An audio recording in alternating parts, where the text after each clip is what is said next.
Thank you for joining us tonight, and welcome. My name is Kim Lavelle, and I'm the Executive Director of the Northwest Center for Alternatives to Pesticides. And we're based here in Eugene, and many people know us as NCAP.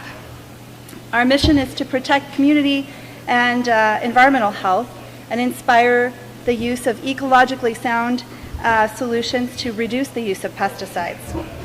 Can everyone hear me all right? Okay, we got to make sure about that.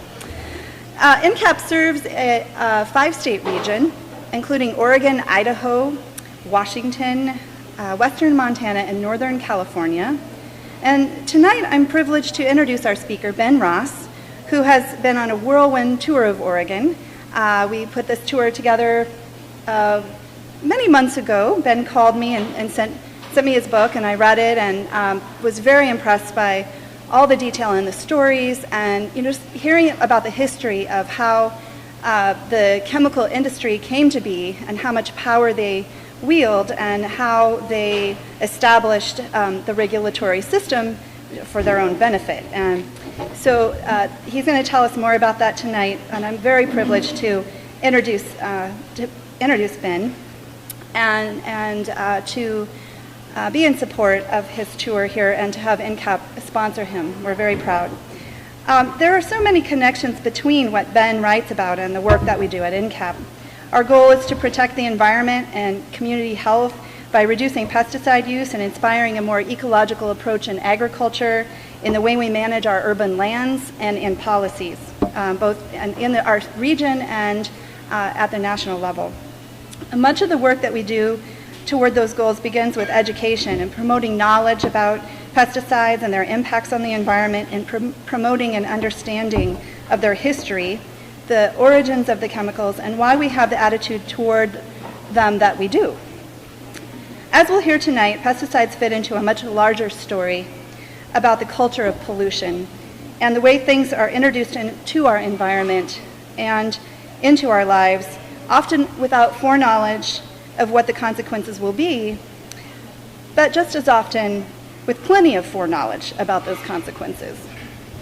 There are moments when society is grateful for scientific advancements such as discovery of vaccines or the advent of clean drinking water, but many times science and industry are not always carried out or regulated in the best interest of the public. And in Ben's book, The Polluters, Ben gives us a new and impressively researched account of the people and the politics of the 20th century that served to shape the way we regulate chemical pollution, or the way we don't regulate it as the case may be. Informative and suspenseful, this read is sure to ruffle your justice feathers. It did mine. Ben is an environmental scientist and the president of a Washington, D.C. based environmental consulting firm called the Disposal Safety Incorporated, which evaluates current and potential risks for groundwater contamination. He's also served with the National Academy of Sciences and the U.S. EPA Science Advisory Board. Please join me in welcoming Ben Ross.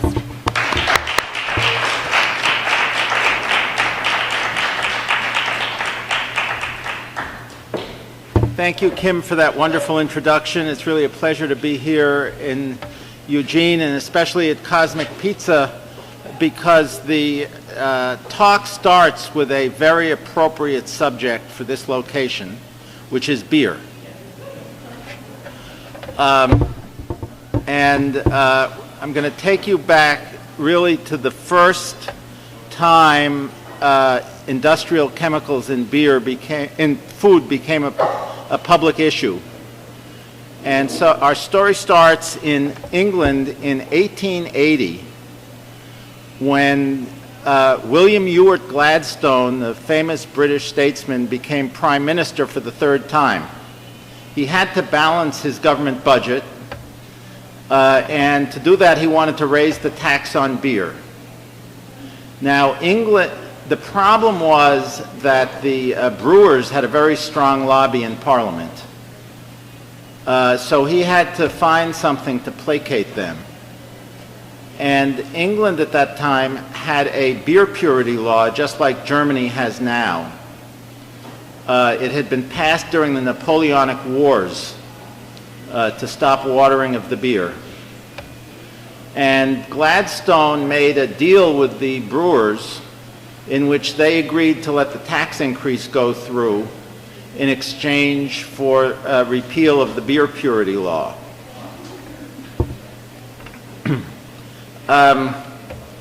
The first thing to be felt from this, well, what happened was then the brewers were able to replace barley, which was the traditional thing used, with cheaper starch that they turned into sugar with sulfuric acid. To do this, it favored the large industrial brewers, and there was actually a bubble in brewery stocks, kicked off by the Guinness IPO of 1886, which was in so much demand on the stock market that people broke down the door of the stockbrokers to get copies of the prospectus. But the boom in brewery stocks ended in 1900. And the reason was that people started dying of arsenic poisoning from drinking beer. There were 70 deaths attributed to arsenic acute arsenic poisoning, which was quickly realized that since the people who drank water or gin were fine, it must be the beer. A royal commission was appointed under the famous scientist Lord Kelvin, Royal Commission on Arsenic Poisoning of Beer. Lord Kelvin, if you don't know, discovered the second law of thermodynamics. The degree Kelvin is named after him, one of the great scientists of really all time. And at this point, he was almost 80 and brought in to chair this commission. The commission did some really stellar work. You will often hear that, before 1970, nobody could detect parts per billion. This is all new. Well, actually, Lord Kelvin's commission developed a method of detecting arsenic in beer down to 36 parts per billion with 1903 technology. But they had to make the recommendation that they were asked for, which is, how do you stop this? They had a problem. They knew what the effects were of consuming large amounts of arsenic quickly, but they didn't know what would happen if you consumed smaller amounts of arsenic but continued through your whole life. And what was going to be allowed in the food, obviously, people would consume for their whole life. So here's what Lord Kelvin's commission said about this. In the absence of fuller knowledge as to the possible effect of consumption of mere traces of arsenic, we are not prepared to allow that it would be right to declare any quantity of arsenic, however small, as admissible in beer or in any food. Now, this is in 1903 what is called today the precautionary principle.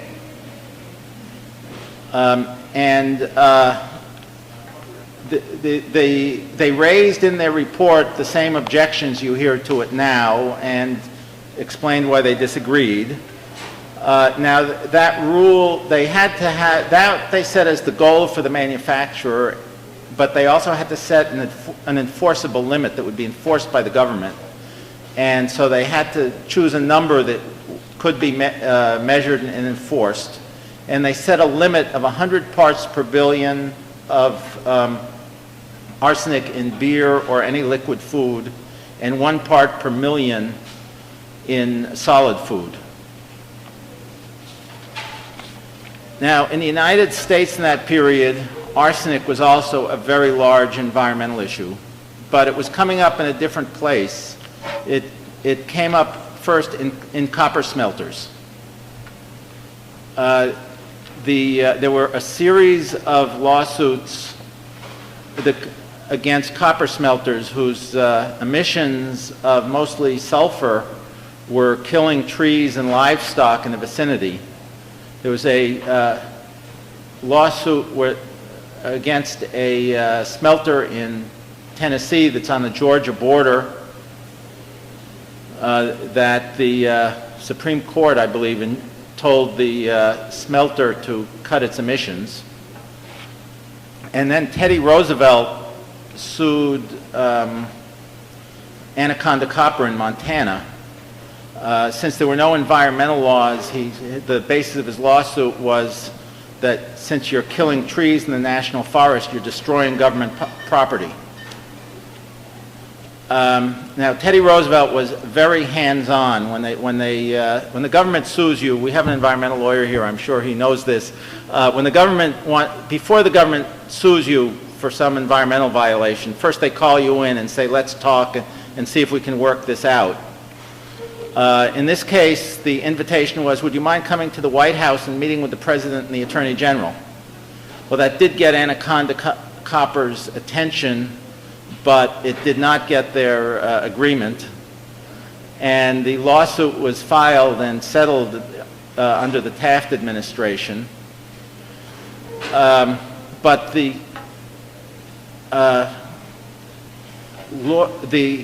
courts and by then it was known that the emissions from the copper smelters did not just contain sulfur. It was actually the experts hired by the plaintiffs who discovered that copper smelter emissions also contained arsenic and lead, more arsenic. The arsenic was a bigger problem than the lead. So what the settlement with Anaconda Copper made them appoint a commission to decide what to do. And what they wound up doing was removing the arsenic, but not the copper. Not the sulfur.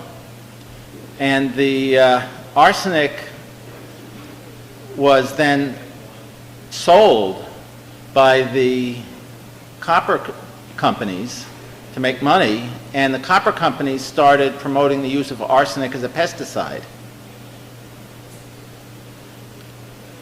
In all of these cases in the U.S., the judges adopted the position very different from Lord Kelvin's. They said, we will only stop the emissions if you can prove that there is actual damage being caused. Basically, the approach that was taken was that chemicals are innocent until proven guilty, which is the opposite of Lord Kelvin and the precautionary principle.